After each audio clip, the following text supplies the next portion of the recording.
Hey there again, Pure Yoga community. It's Suzy Schaak. So I went through a tutorial in Tadasana, mountain pose, and I applied it to Chaturanga. This time we're going to apply it to some of the standing postures so you can actually see how much ease you can have in the pose. So again, let's start in standing. Feet are hip distance apart. Lifting up all 10 toes and then evenly spreading them back down onto the earth, spreading the toes out evenly. Feeling the four corners of the feet grounded to the earth, and then slowly drawing the energy up through the quadriceps, into the glutes. We're firming the glutes, pulling into the midline. We're going to that root lock, lifting up of the pelvic floor, incorporating that into our Uddiyana Bandha, the core lock, so we feel that nice internal corset, internal hug. My shoulders are going to come up, back, and down. And mountain pose Tadasana. All right, let's step it out into Warrior Two now. So one of our very powerful postures, and one thing I see in Warrior Two, Virabhadrasana 2, is people fatigue in the quadricep, the front quadricep, because that's where most of the weight is going for them. They don't have the glute lock and they don't have the bandhas secured. So everything, all the energy is going into this front thigh, and I actually can start to see it shaking for people. So I'm going to give you a couple tips that are going to find ease in this posture. So first of all, let's get the feet planted evenly. Our foundation needs to be good and set nicely. My big toe is facing the front of the room. My knee is going to be lining up over the ankle, and there's a nice external rotation of the front thigh. So we're going to draw that up and then go back down again. Outside edge of the back foot is either parallel to the back of the mat or turned in. Personally, I like it turned in slightly. I have more stability that way, but depending on the flexibility of your ankle will make a difference. But parallel or turned in. So if we think of the feet, I want you to consider, again, what I said in Tadasana. The feet are grounded, the quadriceps are firm, and then the glutes. So consider pressing in opposing directions between the front foot and the outside edge of the back, and what that does automatically, it fires the glutes and it externally rotates. It brings the knee towards the pinky toe instead of caving in when glutes are soft. So right now my glutes are soft, my knee's kind of caving in. As soon as I firm the glutes, you can see the movement of my front thigh. And now my glutes, the biggest muscle group in my body, are taking over and overriding the quadricep. It's helping, but it's not the main muscle group any longer that's working.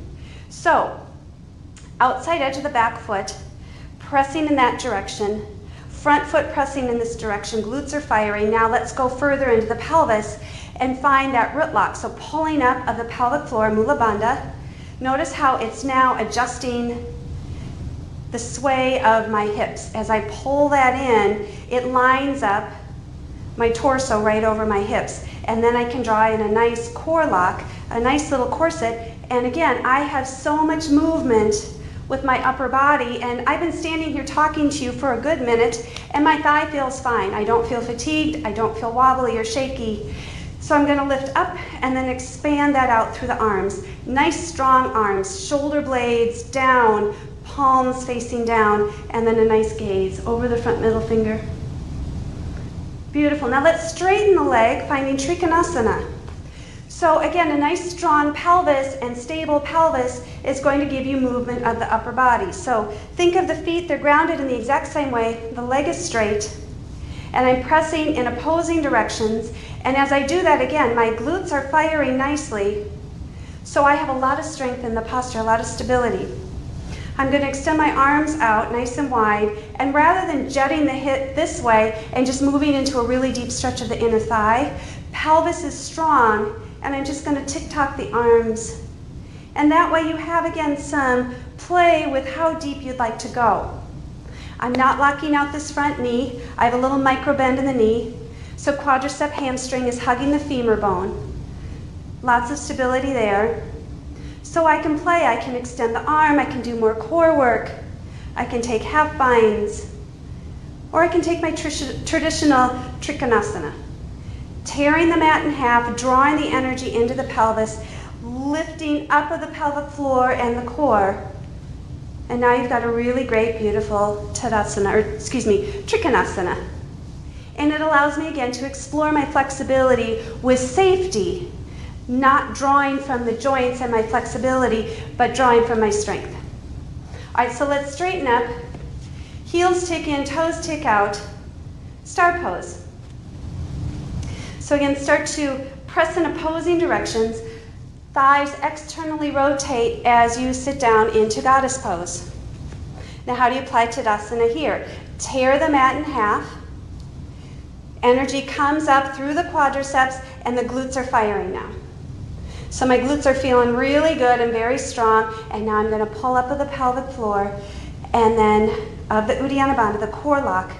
The chest expands so I can get a really good breath again. Shoulder blades come back and down. Arms sweep up. Inhale. Exhale. Goddess pose. And yeah, I've been sitting here for quite a while, and I'm not feeling fatigued. I'm not feeling shaky or wobbly. I'm just feeling really, really strong and stable, and this is how you find the ease in the posture. All right, let's come out of that back into star pose and take it into, let's say, warrior 3. Find Tadasana or a balancing pose, any of your balancing postures. Lift the toes up, spread them back down. Equally distribute the weight, so pulling in, glutes are firing, lifting up, shoulders come up, back and down. Let's start with hands to heart center, right? And I'm going to distribute the weight into the right foot. And if my glutes weren't firing, I'd be hanging out here. As soon as I fire the glutes, here we are. Everything is firm. My knee is lifted, and I'm going to sweep it back. So Tadasana on one leg. And then again, I have more mobility with the upper body because the lower body is feeling really strong and quite stable. Perfect. Shake it out a little bit. Reset the feet. Draw the kneecaps up. Pull everything into the midline through the glutes. Lift up nice and tall, hands to heart center. Moving the weight into the left foot. So just gently lifting off. Knee comes up and sweeps through. So one-legged Tadasana again. Arms can open. They can come up into warrior 3. And I'm feeling really strong. All right, one final posture. Let's bring it down to the mat. So your forward folds are very similar. Sitting bones are rooting down evenly. I'm lifting up, and this time I'm going to lift up and tip the pelvis forward into that nice fold. So it's nice to have bent knees to begin with, right? Knees are bent, lifting, tipping the pelvis, connecting belly to the thighs.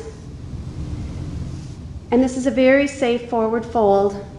If I want to explore it a little bit deeper, I can slowly straighten the legs, but I really want to see the belly connected to the thighs versus a deep rounding of the spine, right? If you have that big, big rounding, you don't have these beautiful engagements that are helping you lift and lengthen and find a really good deep breath in your forward fold. So lifting up, lengthening, and folding. And here's your Tadasana in a nice forward fold. Good. Final one, I know I said that was my final one, but I'm thinking of Tadasana upside down now, so in shoulder stand. That's a lot of fun as well. So prepping your shoulder stand, let's come down onto the mat, bringing feet to the sky. Legs are nice and active, right? So this could be a very resting posture. Legs are active, but my upper body, again, can just be soft and express. Deep, deep breath. If you want to take it further into plow pose, we're lifting feet up and overhead, and we're getting the shoulder blades back in their sockets and resting on the shoulders and the triceps, creating that foundation. Rather than the feet, we're creating it through the shoulders. And I'm lifting my hips nice and high, and I'm reaching toes to the sky. And this is just a reverse Tadasana. My toes are spread out evenly. My feet are nice and active, reaching to the sky. Now, if you see, and I release all of the muscles, everything's sunk down, all the weight is in my shoulders again. I find ease by the activation and the lifting component The Mula Bandha works beautifully here, that root lock, the core lock, and this time you have the throat lock, the Jaladhara Bandha.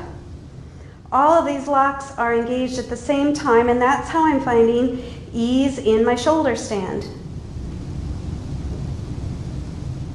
And gently rolling out.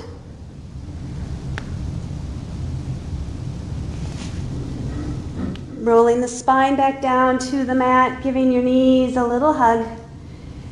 Deep breath in, deep breath out. Rolling onto your side and coming up to a comfortable seat. I hope that that was helpful in your standing sequence. When I started applying those principles, again, I found such an awakening in my practice, and I hope that you find that as well. Have a glorious day. Thank you so much.